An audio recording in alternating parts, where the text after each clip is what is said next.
তোমার ঘুম তোমার স্বপ্ন এখন আর শুধু তোমার একার নয়, এআই এখন এমন এক জায়গাতে পৌঁছেছে তুমি মস্তিষ্কে কি ভাবছো সেইটিকে পর্যন্ত বাস্তবে তুলে ধরছে। তুমি জাস্ট একবার ভাবো তো যে তুমি ঘুমিয়ে ঘুমিয়ে দেখছো এক অবাস্তব জগৎ, আর এআই সেই জগৎটাকেই আঁকছে বাস্তবের রঙে। এআই শুধু কিন্তু এখানেই থেমে নেই, তোমার দেওয়া একটি ছবি ব্যবহার করে তোমার নির্দেশ মেনে এআই কিন্তু বানিয়ে ফেলছে সম্পূর্ণ একটি ভিডিও। তোমরা হয়তো অনেকেই দেখেছো ফেসবুক, ইউটিউব, ইনস্টাগ্রাম জুড়ে ঘুরে বেড়াচ্ছে অসংখ্য এআই কন্টেন্ট। কখনো দেখা যাচ্ছে হনুমানকে কেদারনাথ অথবা হরিদ্বারে ভ্লগ করতে। এই সৌম্যদীপটা আমায় কেদারনাথে ব্লগ করতে পাঠিয়ে দিল,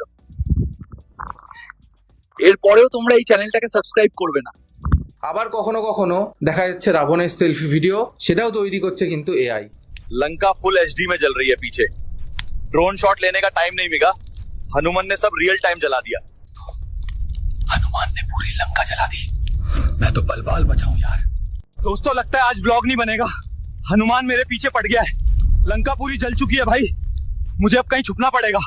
তুমি জাস্ট একবার চিন্তা করে দেখো তো যে 10 বছর আগে আমরা কি এটা ভাবতে পেরেছিলাম কেউই যে এরকম কিছু ঘটনা সম্ভব? তা আজকের এই ভিডিওতে আমরা জানবো এই এআই অর্থাৎ আর্টিফিশিয়াল ইন্টেলিজেন্স মানুষের জীবনে কিরকম ভাবে প্রভাব ফেলছে। প্রত্যেকেই জানো যে প্রত্যেকটি বিষয়ের ভালো এবং খারাপ দিক রয়েছে, তা ভালো দিকের পাশাপাশি খারাপ দিকটাও কিন্তু আজকের এই ভিডিওতে তুলে ধরবো। তা প্রথমেই জেনে নিই এআই কিভাবে কাজ করে।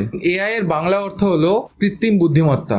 এই আর্টিফিশিয়াল ইন্টেলিজেন্স কাজ করে সম্পূর্ণ অ্যালগোরিদমের উপর ভিত্তি করে। এই অ্যালগোরিদম হলো একটি নির্দিষ্ট ধাপে সাজানো নির্দেশনা, যেটিকে ব্যবহার করে এআই যে কোনো জটিল কাজকে সম্পন্ন করে। প্রথম ধাপে এআই প্রচুর পরিমাণে ডেটা সংগ্রহ করে। এই ডেটাগুলি হতে পারে কোনো রকম ছবি, ভিডিও অথবা যে কোনো রকম টেক্সট। একটি শিশুকে যখন ধাপে ধাপে শেখানো হয় প্রত্যেকটি নতুন নতুন বিষয়, তেমনই বিজ্ঞানীরা প্রত্যেকটি বিষয় এআই কে সুনির্দিষ্টভাবে শেখান যেন সে মানুষের মতো চিন্তা ভাবনা করতে শেখে। এই যে পদ্ধতিটা, এটাকে বলে হচ্ছে মেশিন লার্নিং। যেমন ধরো হাজার হাজার বিড়ালের ছবি দেখিয়ে এই আর্টিফিশিয়াল ইন্টেলিজেন্সকে শেখানো হয় যে এটা বিড়াল, এবং ধীরে ধীরে সে সেই বিষয়টি শেখে এবং মনে রাখে। যখনই এআই এর এই শেখা কমপ্লিট হয়ে যায় তখনই দেখা যায় এআই এর আসল ক্ষমতা। তোমরা চ্যাট জিপিটি, জেমিনাই এগুলোর উদাহরণ হয়তো কন্টিনিউ দেখেই আসছো। এই আর্টিফিশিয়াল ইন্টেলিজেন্সের কিন্তু একটা অসাধারণ দিক আছে, সে যদি ভুল করে সে কিন্তু মানুষের মতো তর্কে যায় না। তর্কে না গিয়ে সে কিন্তু জিনিসটাকে শেখে এবং নিজেকে পাল্টে নেয়। তোমরা যে নিজেদের ফেস দিয়ে ফোন আনলক করছো,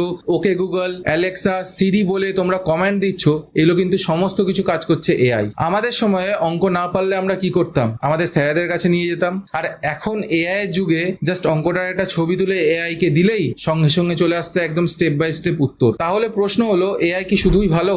না, এআই এর যেমন সুবিধাও আছে তেমন বিপদও আছে। দেখো, এআই বা অটোমেশন এই দুটো জিনিস কিন্তু মানুষ ছাড়াই বহু কাজ করতে পারে, সেটা ডেটা এন্ট্রি হোক অথবা গাড়ি চালানো। তোমরা হয়তো প্রত্যেকেই টেসলা বিষয়টা হয়তো শুনেছো। দ্বিতীয়ত, ডিপ ফেক এআই এর কথা কিন্তু তোমরা প্রত্যেকেই শুনেছো, যার মাধ্যমে প্রচুর পরিমাণে কিন্তু ফেক ভিডিও বানানো যায়, যার ফলে গুজব ছড়ানো, প্রতারণা, এমনকি চরিত্র হননের সম্ভাবনাও কিন্তু বাড়ে। তোমাদেরকে প্রথমেই বলেছিলাম যে এআই কিন্তু ডেটা প্রচুর পরিমাণে কালেক্ট করে, যার ফলে তোমার ব্যক্তিগত তথ্য কিন্তু এআই এর কাছে চলে যেতে পারে। আর এই তথ্য যদি নিরাপদ না থাকে তাহলে কিন্তু এটাকে হ্যাকাররা ইউজ করে তোমার ক্ষতি পর্যন্ত তারা করতে পারে। তবে এআই কি? এআই হলো এক ধারালো ছুরি, যেটাকে যদি ঠিকভাবে ব্যবহার করা যায় তাহলে কিন্তু জীবন খুব সহজ, আর যদি ঠিকভাবে না ব্যবহার করা হয় তাহলে কিন্তু খুবই সর্বনাশ। বিজ্ঞানীরা এআই কে 3 ভাগে ভাগ করেছেন। ফার্স্ট হচ্ছে ন্যারো এআই, যেটাকে উইক এআই বলা হয়। সেকেন্ড হচ্ছে জেনারেল এআই, যেটাকে স্ট্রং এআই বলা হয়। আর থার্ড হচ্ছে সুপার এআই, যেটাকে বলা হয় হচ্ছে গড লেভেল এআই। এই 3টে এআই এর মধ্যে সব থেকে পাওয়ারফুল হচ্ছে গড লেভেল এআই বা সুপার এআই। এখনো পর্যন্ত আমরা যে সমস্ত এআই ব্যবহার করছি, সেটা চ্যাট জিপিটি হোক, জেমিনাই হোক, অ্যালেক্সা হোক অথবা সিরি হোক, প্রত্যেকটা কিন্তু ন্যারো এআই এর মধ্যে পড়ছে, যেটা সব থেকে দুর্বল এআই।